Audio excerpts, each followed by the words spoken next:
안녕하세요. 기쁜 안식일입니다. 오늘은 저는 제가 생각하는 가장 이상적인 성경의 여성을 라합을 한번 생각해 봤습니다. 제목은 라합의 삶이 전해주는 희망입니다. 여러분도 이제 라합이 지금 성경에서 어떤 상황인지 알고 계시죠? 저와 같이 이런 라합을 생각했던 성도님도 계실 줄 압니다. 그 라합에 대해서 성경에서 기자들이 전하는 사실들과 평가들이 있습니다. 먼저 마태복음 1장 1절과 5절 이야기. 아브람과 다윗의 자손 예수 그리스도의 계보라. 살몬은 라합에게서 보아스를 낳고 보아스는 룻에게서 오벳을 낳고 오벳은 이새를 낳고. 여기에서 1장 16절에 보면은 마리아에게서 그리스도라 칭하는 예수가 나시니라. 이제 예수님의 그 계보 안에 이제 나엘이 있는 걸 여러분 아시죠? 그 다음에 히브리서도 보면 11장 31절 믿음으로 기생 라합은 정탐꾼을 편안히 영접하였으므로 순종하지 아니한 자와 함께 멸망하지 아니하였도다. 또 야고보서 2장 25절에도 메시아의 실제적인 조상으로 믿음의 계보의 일원으로 가장 완벽한 믿음의 소유자로 평가받고 있습니다.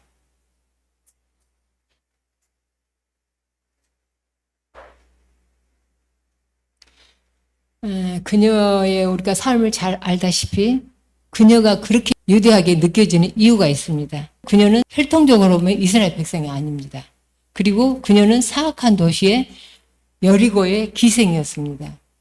라합은 신앙적인 믿음을 갖지 않는 이방인으로서 또 여리고의 기생으로서 또 그녀에게 환경적으로 좋은 영향이 없었을 거예요. 그런 여인이었는데 어떻게 그렇게 위대한 업적을 그런 인물이 됐을까? 믿음의 인물이 됐을까요? 라합이 이룬 생애를 우리가 검토해 보면 라합이 얼마나 그 위대한 그 예수님의 계보에 들어올 수 있었는가를 우리가 알 수 있습니다. 그녀는 정말 그 사악한 도시에 그 사회적인 배경도 없었고 또 그녀의 그런 영향력이 없는 사람인데 어떻게 그녀는 그럼에도 불구하고 믿음의 조상들의 계보에 당당히 이름을 올리는 성취를 이루게 됩니다. 그러기에 우리는 그 라합이 너무나 희망적인 인물입니다. 나아가서 하나님께서는 그 선천적인 조건이나 배경이나 가정적 배경이나 사회적 여건 어떤 거 하나도 그 라헬이 갖고 있지 않았습니다.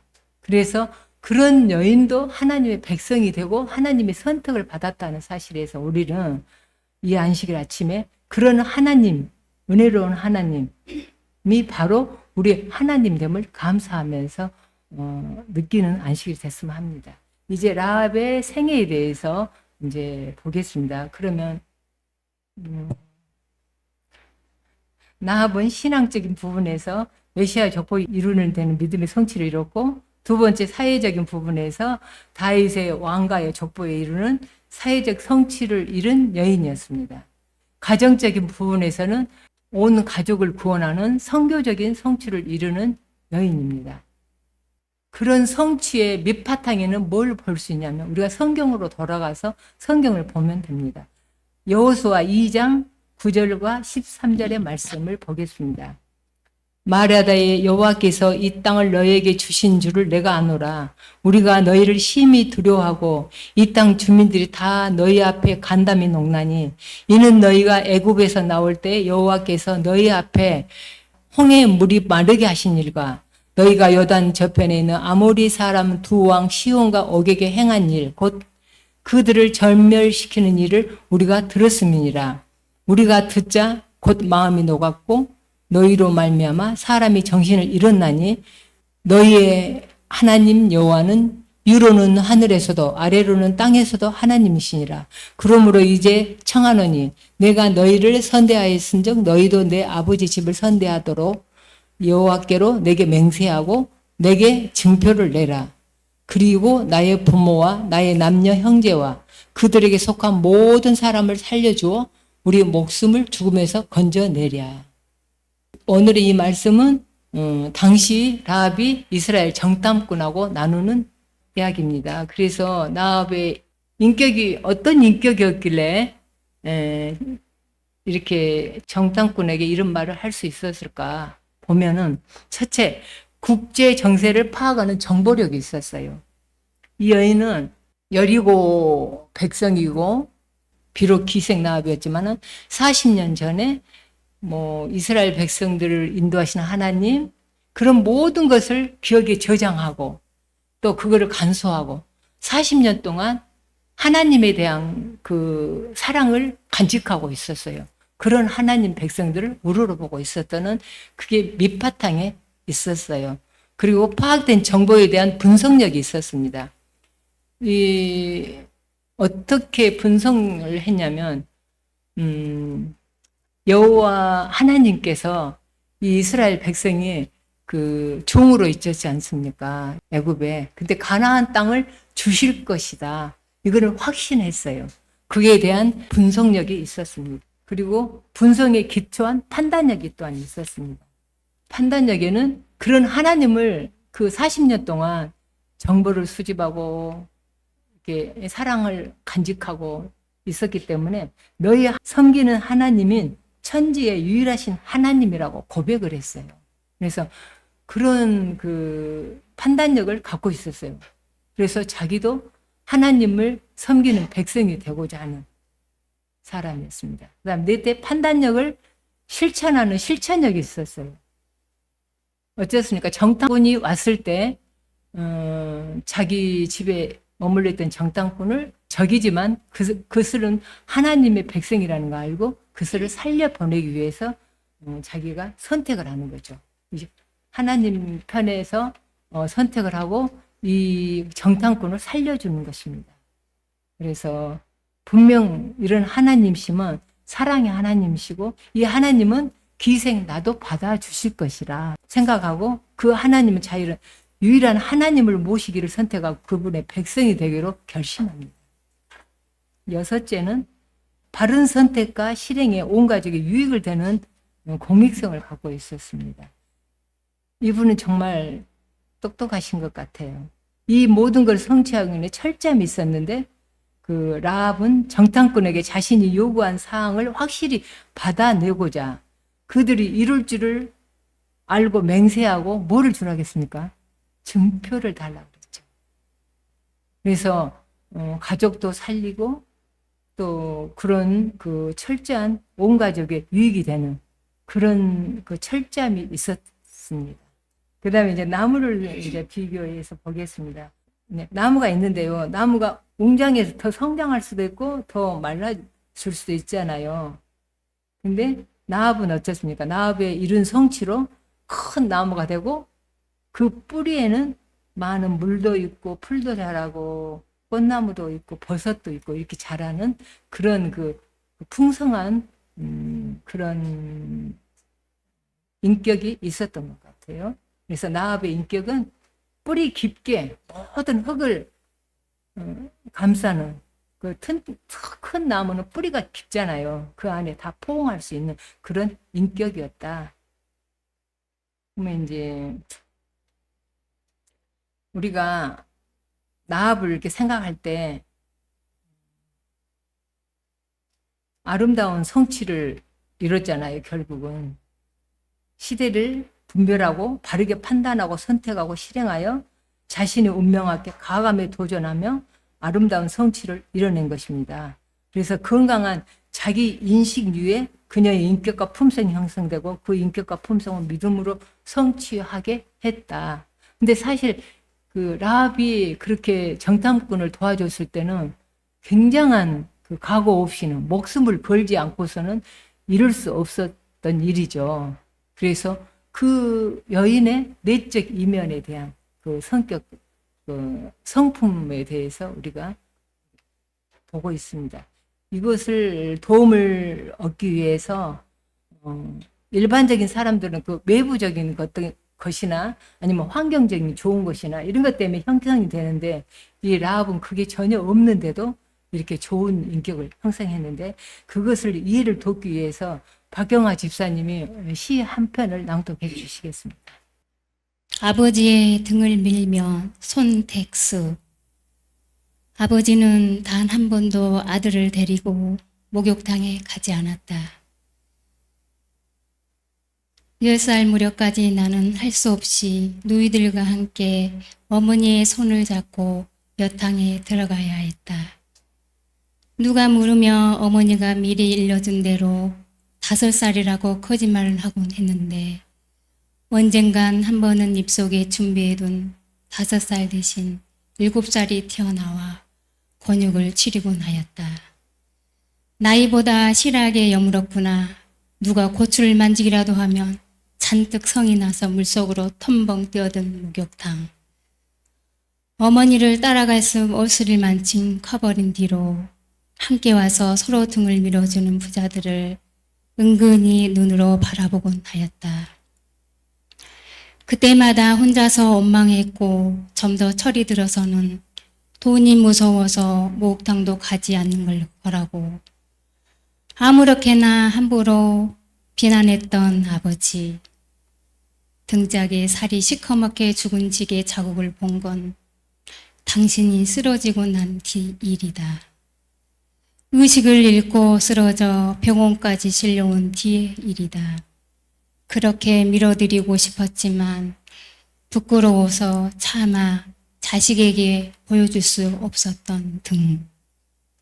해지면 달지고 달지면 해를 지고 걸어온 길 끝.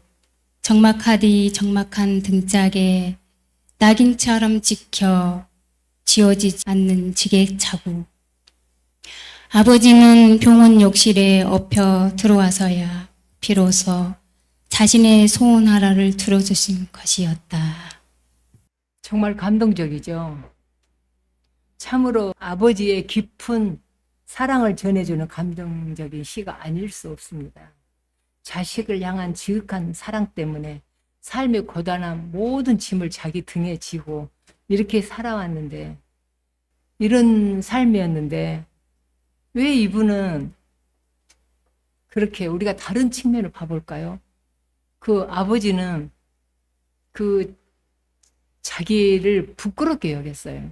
그리고 이런 나를 자식도 부끄럽게 여길 거라고 생각을 하게 됐죠. 그래서 그 당시에 사회적으로 그 지객꾼이 가지고 있는 그 직업에 대한 그 편견, 그런 것 때문에 부끄럽게 여겼고 자기의 인식을 저하시키는 그런 사람이었어요. 그래서 아들도 정말 아버지, 그런 아버지를 보면 감사하고 정말 그 자랑스럽게 여기고 그래야 될 아들인데, 아버지는 그렇게 생각을 안 한 거죠. 그래서 여기서 태어나면서부터 자기 인식이 그렇게 자리매김을 한 것 같아요. 그래서 우리가 예를 들어서 또 하나 해보면, 외부적으로 이렇게 이야기가 들어오죠. 어린애기한테 잘한다, 잘한다, 뭐 예뻐, 뭐 너는 최고야, 사랑해, 이런 이야기를 듣고 있는 가정적인 환경의 자녀하고, 또 너는 왜 그것밖에 못돼, 왜 너는 이렇게 안 되는 거야, 그런 말을 듣고 자라는 사람하고 자기 인식이, 평가가 다르다는 거죠. 그래서 우리가 이 시를 통해서 봤듯이 라합도 분명히 자기 자신을 좋지 않는 그런 것으로 매김하면서 자기 인식을 할 수가 있었는데, 라합은 안 그랬죠. 좋은 쪽으로 믿음에 이렇게 가질 수 있었던 거는 어떤 것이었을까? 선천적으로, 또 가정적으로, 사회적으로 전혀 좋은 여건이 아닌데도 라합은 자기의 인생의 그 인식을 잘했던 것 같습니다. 자기 인생의 형성이 3단계가 있는데, 첫째는 외부에서부터 이루어진 나에 대한 평가. 잘한다, 잘한다, 괜찮아, 최고야, 이렇게 봤다면 그 평가가 계속 축적이 되는 거예요. 잘하면서. 그래서 나는 우월감이 있고 나는 자존감이 생기게 되겠죠. 그래서 그 정보대로 자신도 자신을 평가하게 되는 자기 인식의 형성이 되는 겁니다.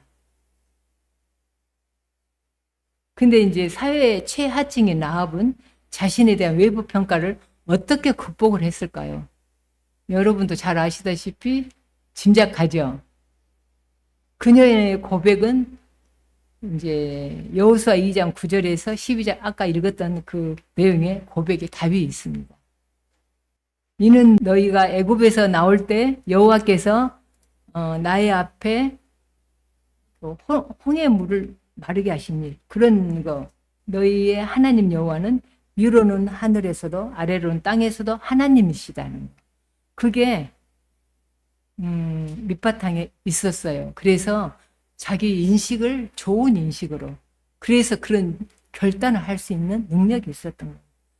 엘린 주 화이트는 라합을 뭐라고 말씀하셨는지 볼까요? 선지자 왕에서 보면 진군하던 이스라엘 대군 히브리인의 하나님을 향하신 이적들에 대한 소문을 그들보다 앞서간 걸 알았고, 이방인 중에 어떤 이들은 그분만이 참 하나님이심을 배우고 있었다. 사악한 여리고에서 한 이방 여인은 너희 하나님 여호와는 상천하지의 하나님이시니라고 증언하였다. 이처럼 그에게 이르러온 여호와께 대한 지식은 그에게 구원이 됨을 입증하였다. 믿음으로 기생 라합은 순종치 아니한 자들과 함께 멸망치 아니하였다. 그 라합의 인격하고 성품 밑바탕에는 누가 있었냐면 하나님이 있었어요. 이처럼 그에게 이르러온 여호와에 대한 지식, 하나님에 대한 아는 그 지식이 그 여자를 구원까지 이끌었던 거예요. 엘린 주 화이트 여사도 하나님에 대한 지식이라.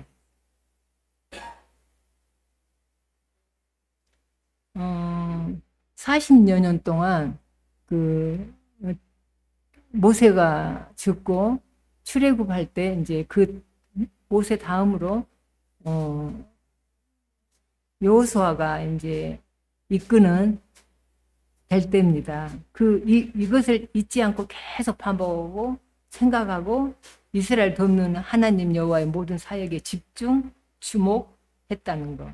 그래서 나합은 여호와 하나님께 집중한 삶을 자기 인식을 바꾸고 그녀의 인격을 변화시켰으며 믿음의 성취를 이르게 하였다. 네, 같은 말이 계속 반복되는데 40년 동안 그 라합은 하나님에 대한 그 이끄시던 그 행적들, 그런 모든 것을 다 가슴에 묻고 하나님에 대한 동경으로 살았을 때 정탐꾼이 자기 집에 와서 그 왕에게 쫓김을 당했을 때 극비리로 그 일을 했어야 되겠죠. 여호수아는 전쟁이 있어서 사전 첩보를 했는 두 정탐꾼을 보냈는데 정탐꾼이 만약 발견됐다면 여호수아는 전쟁에서 아마 어려움을 겪었을 거예요.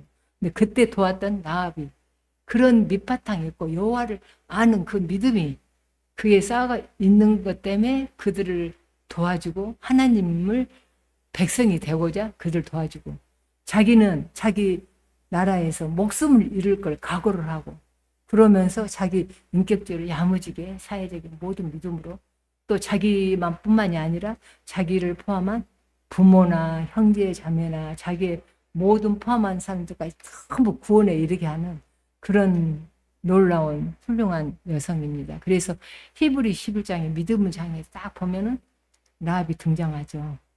그래서 정말 어느 책에는 아브라함과 같은 믿음을 평가하는 데도 있었어요. 그래서 하나님께 집중했다.